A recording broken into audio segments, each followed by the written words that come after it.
ஸ்ரீமதே ராமானுஜாய நமஹ. ராமானுஜ வித்யா என்ற ஒரு கோர்ஸ் நடந்து கொண்டு வருது. அதில் ஸ்ரீபாஷ்யம் தத்தமுக்தா கலாபத்தை பற்றி பார்த்துன்னு வந்துட்டுருக்கோம். அந்த கோர்ஸில் பங்கேற்கிற ஸ்ரீசைலே சுவாமி இன்றைக்கி கூடியிருக்கார்.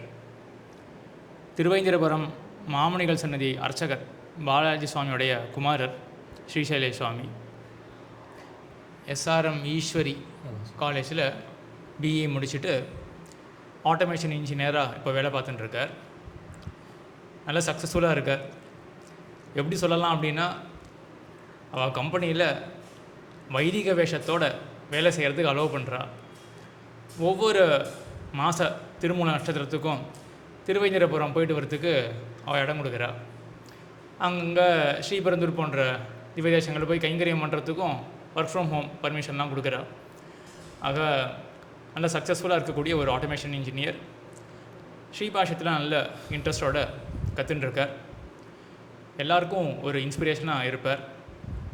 வேலை பண்ணிட்டு ஸ்ரீபாஷ்யம் போன்ற ஆழமான கிரந்தங்களை நன்றாக கற்கலாம் என்றதுக்கு கண்டிப்பாக ஒரு பெரிய இன்ஸ்பிரேஷனாக இருப்பார்.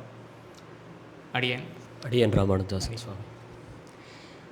இப்போது ஸ்ரீபாஷ்யத்தினுடைய சாரமான அம்சங்கள் வகுப்பில் என்ன எடுக்கப்படுறதோ, யூடியூப் சேனலில், நூலாட்டி சேனலில், அதே போல் ராமானுஜ தரிசனம் அந்த சேனல்லாம் ஸ்ரீபாஷ்யத்தை பற்றின வீடியோஸ் போயின்ட்டுருக்கு. அதை பார்த்து இந்த ராமானுஜ வித்யா கோர்ஸில் இருக்கிறவர்கள் டிஸ்கஷனுக்கு வருவார்கள்.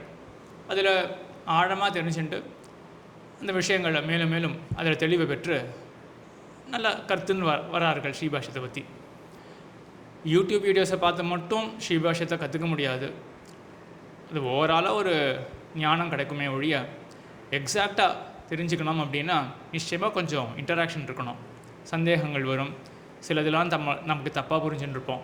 அதெல்லாம் தெளிஞ்சிக்கிறதுக்கு கண்டிப்பாக இன்டராக்ஷன் வேணும். அந்த ஃபார்மேட்டில் தான் இந்த ராமானுஜ வித்யா கோர்ஸ் போயின்ட்டுருக்கு. இதில் ஸ்ரீபாஷ்யத்தினுடைய முதல் வீடியோ, அதாவது 4 அத்தியாயத்தினுடைய சாரமான அம்சங்கள் என்ன அப்படின்றத பற்றியும், அதுக்கப்புறம் 2வது 3வது வீடியோவில் அகில புவன ஸ்லோகத்தினுடைய சாரமான அம்சங்கள், அது எப்படி ஸ்ரீபாஷ்யத்தினுடைய 4 அத்தியாயத்தினுடைய சுருக்கத்தை தெரிவிக்கிறது அப்படின்றத பற்றியும் இப்பொழுது பார்க்க போகிறோம். ஸ்ரீபாஷ்யத்தில் 4 அத்தியாயங்கள் இருக்குது. என்னென்ன அத்தியாயங்கள்? சமன்வயாத்தியாயம், 2வதாக அவிரோதாத்தியாயம், 3வதாக சாதனாத்தியாயம், 4வதாக பலாத்தியாயம். இதை 2 த்விகங்களாக சொல்கிறா.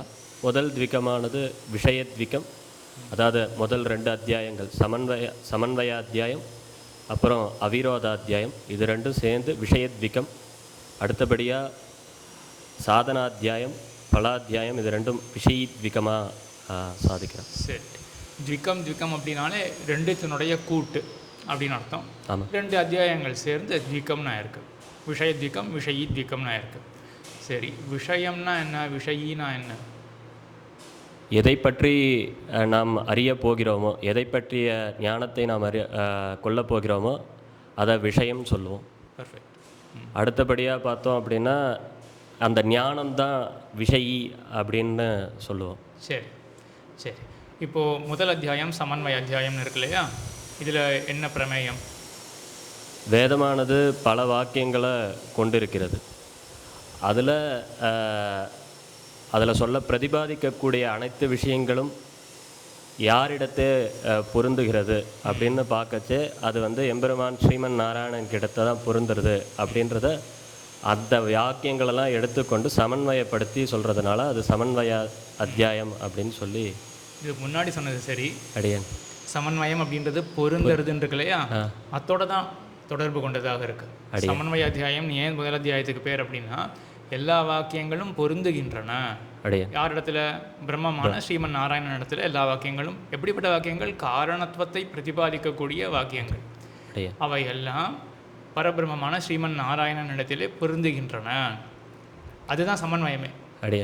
அதை பொருந்து விடுறார், சமன்வயப்படுத்துகிறார் அப்படின்றது நம்ம சம்பிரதாயத்தில் சமன்வயம் சமன்வயம் அப்படின்னு கேள்விப்படுறோம் இல்லையா, அடியே அந்த வாசனையில் சொல்கிறது போல தெரிகிறது இல்லையா. ஆமாம் சார். ஆனால் முன்னாடி சொன்னது அந்த பொருந்த விடுறது முன்னாடியே சொன்னீர் இல்லையா, அதுதான் வஸ்துதாக அர்த்தம். சமன்வயம் அப்படின்றதே பொருந்துறது. ஜெகத்காரணத்தை பிரதிபாதிக்கக்கூடிய வஸ்து அந்த வாக்கியங்கள் எல்லாமே எங்கே பொருந்துகின்றன? ஸ்ரீமன் நாராயணன் எம்பெருமானிடத்தில் பொருந்துகின்றன அப்படின்றது. ஸ்ரீமன் நாராயணன் அப்படின்னு வெளிப்படையாக சொல்ல மாட்டார் வேதவியாசர், பரபிரமத்தின் இடத்தில் பொருந்துகின்றன அப்படின்றத காட்டுவார். ஆக அர்த்தாத் என்ன தேரும்? அப்போ ஜகத்துக்கு காரணம் பரபிரம்மம். சித்து கிடையாது அச்சித்து கிடையாது, ரெண்டுத்தையும் காட்டும் வேறுபட்ட பரபிரம்மம் தான் ஜகத்துக்கு காரணம். அந்த ரிலேஷன் புரியுறது இல்லையா. ஜகத் காரணத்தை பற்றி சொல்லக்கூடிய வாக்கியங்கள் எல்லாம் பரபிரமத்தின் இடத்தில் பொருந்துகின்றன அப்படின்னா என்ன கிடைக்கும்? ஜகத்துக்கு காரணம் யார்? பரபிரம்மம் அப்படின்னு கிடைக்கும் இல்லையா. இதுதான் முதல் அத்தியாயம், சமன்வய அத்தியாயத்தில் சொல்லப்படுற விஷயம். சரி, அதுக்கப்புறம் அவிரோத அத்தியாயம். எதுக்கு இந்த பரபிரம்மமானவர் இந்த ஜகத்தை படைக்கணும், எதுக்கு காக்கணும், எதுக்கு அழிக்கணும்? நீங்கள் சொல்கிறது தான் பரபிரம்மமானவர் அவாப்த சமஸ்த காமனாயிட்டு, எதுக்கு அவர் இதெல்லாம் பண்ணணும், அவருக்கு இதனால் என்ன பிரயோஜனம் அப்படின்னு இருக்கு. அவாப்த சமஸ்த காமன்னா எல்லா விதமான கல்யாண குணங்களும் எல்லா விதமான அவருக்கு வேற ஒரு இச்சைன்றது ஆசைன்னே இருக்காது. எல்லா விதமான ஆசைக்கு தேவைன்றது அவருக்கு இல்லாதவர் தான் அவாப்த சமஸ்த. சொல்லுக்கு தான் அர்த்தம். பிரித்து பார்க்கணும் அப்படின்னா காமம் அப்படின்னாலே காமியத்தேதி காமஹா அப்படின்னு சொல்லலாம். வேண்டப்படுகிற விஷயம். அவாப்தம் அப்படின்னா அடையப்பட்டது. ஆக வேண்டிய விஷயங்கள் எல்லாம் அடைய பெற்றவர் அப்படின்னு அர்த்தம். அப்போ அவருக்கு வேண்டுதல் ஒன்றுமே கிடையாது, எல்லாவற்றையும் பெற்றவர் அப்படின்னு அர்த்தமாகும் அவாப்த சமஸ்த காமன் அப்படின்னா. அப்போ ஒன்றுமே பண்ண வேண்டாமே. அப்படி ஒன்றுமே பண்ண வேண்டாமே. அப்போ அவர் எதுக்கு இந்த ஜகத்தை படைக்கணும், எதுக்கு அழிக்கணும் அப்படின்றச்சு இது அத்தனையும் அவர் ஒரு தன்னுக்கு வேண்டுதல்னால பண்ணலை, இதை அவர் ஒரு விளையாட்டாக லீலையாக பண்ணுறார். அப்படின்றதுனால அந்த விரோதத்தை போக்கி இதை லீலையாக செய்கிறார் அப்படின்றத சொல்கிறதுனால இந்த அத்தியாயத்தில் வர சூத்திரங்களை எல்லாம் சேர்த்து இந்த அத்தியாயத்துக்கு அவிரோத அத்தியாயம் அப்படின்னு ரெண்டாவது அர்த்தம். சரி, லீலை விளையாட்டுன்னு சொன்னால் விரோதம் போயிடுமா? அது இன்னும் கொஞ்சம் பெட்டராக எக்ஸ்பிளைன் பண்ணணும், இன்னும் கிளியராக. விரோதம் என்ன விரோதம் வந்ததுங்க?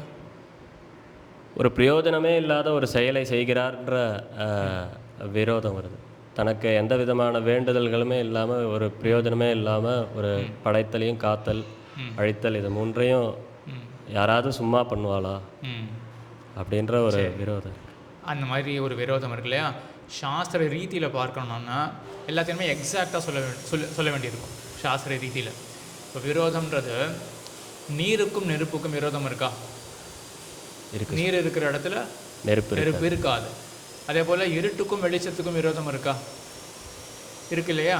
அதே போல் குடத்துக்கும் குடமின்மைக்கும் விரோதம் இருக்கு இல்லையா, விரோதம் இருக்கு இல்லையா. ஆக இந்த மாதிரி இங்கே எக்ஸாக்டாக எது ரெண்டு பொருந்தலை அப்படின்னு அனலைஸ் பண்ணோன்னா பரபிரம்மம் படைக்கிறது, சரியா, இதுதான் பொருந்தலை அப்படின்னு சொல்லி ஆகணும். எப்படி பரபிரம்மம் படைக்கிறது, என்ன விரோதம் இதுக்கு? இப்போ நம்ம இந்த பரபிரமத்தை கொஞ்சம் இப்போது குவாலிஃபை பண்ணணும். அது கொஞ்சம் விசேஷணங்கள் கொடுத்தோன்னா விரோதத்தை கொண்டு வந்துடலாம். எப்படிப்பட்ட விசேஷணங்களை கொடுத்து விரோதத்தை கொண்டு வர முடியும்?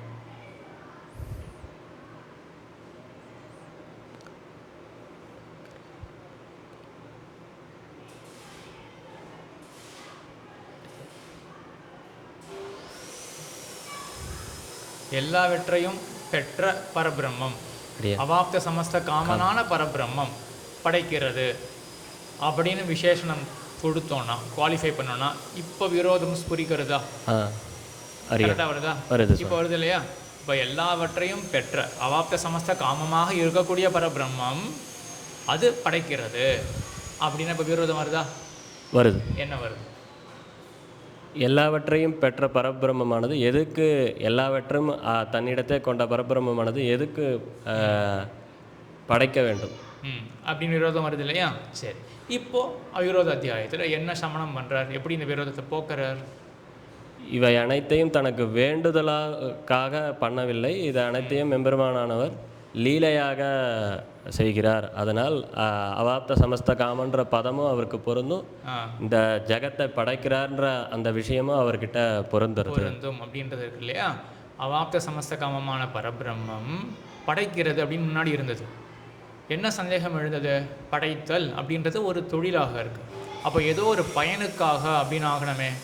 அப்போது நேர விரோதம் இங்கே எப்படி சொல்லணும்னா, அவாப்த சமஸ்த காமமாக இருக்கிற பரபிரம்மம் ஒரு பயனை தரக்கூடிய ஒரு தொழிலை செய்கிறது. படைத்தல் அப்படின்றது அது தானே.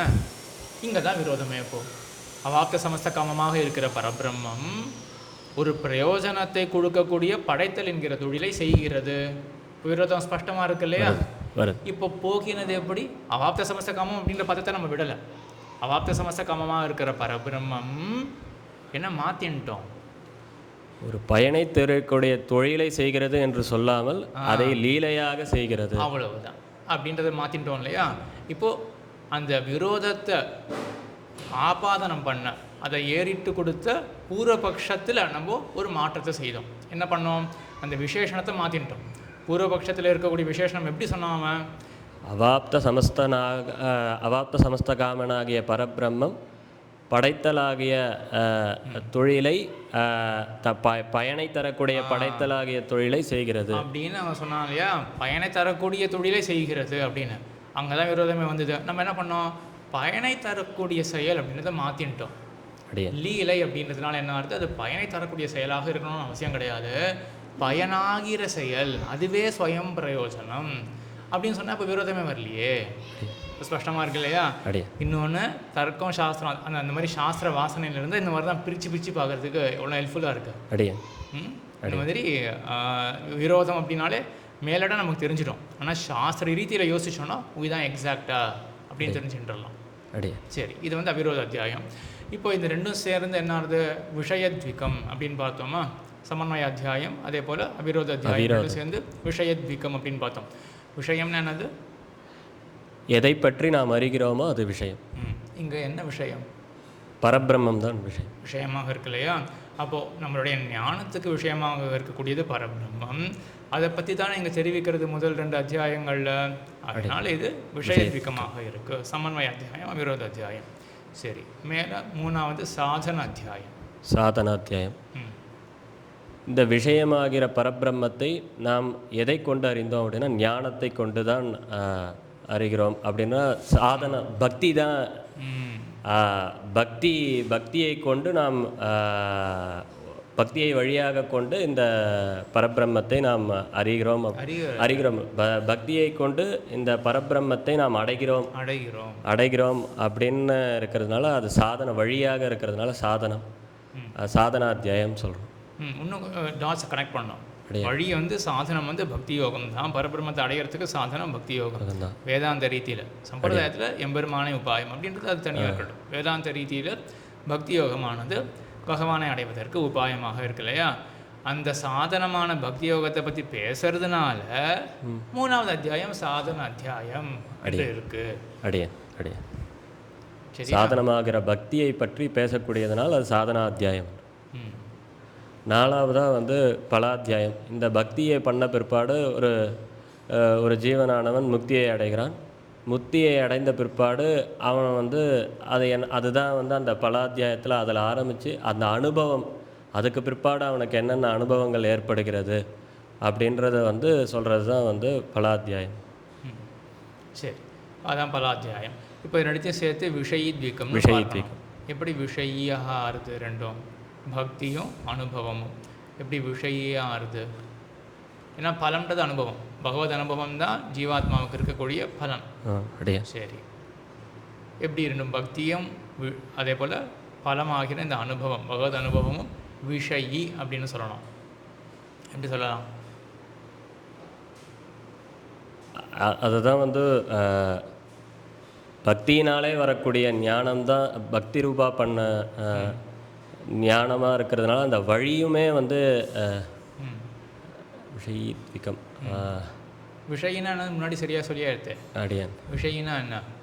அரிய எதை கொண்டு ஞானம்தான் வந்து விஷய். சரியா, ஞானம்தான் விஷயி அப்படின்றது. அடியான். இப்போ நம்ம என்ன சொல்லணும் அப்படின்னா, பக்தியும் ஒரு ஞானம் தான், அனுபவமும் ஒரு ஞானம் தான் அப்படின்னு சொல்லி ஆயிடுச்சுன்னா விஷயத்விகமாக ஆகிடும் இல்லையா? அடியன். சரி, எப்படி பக்தியானது ஞானம்?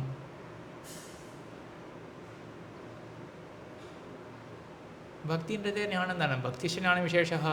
அடியன். பக்தின்றதே ஒரு விதமான ஞானம் தானே. அன்பு கலந்த ஞானம் தான் பக்தி. பக்தி அடியன்.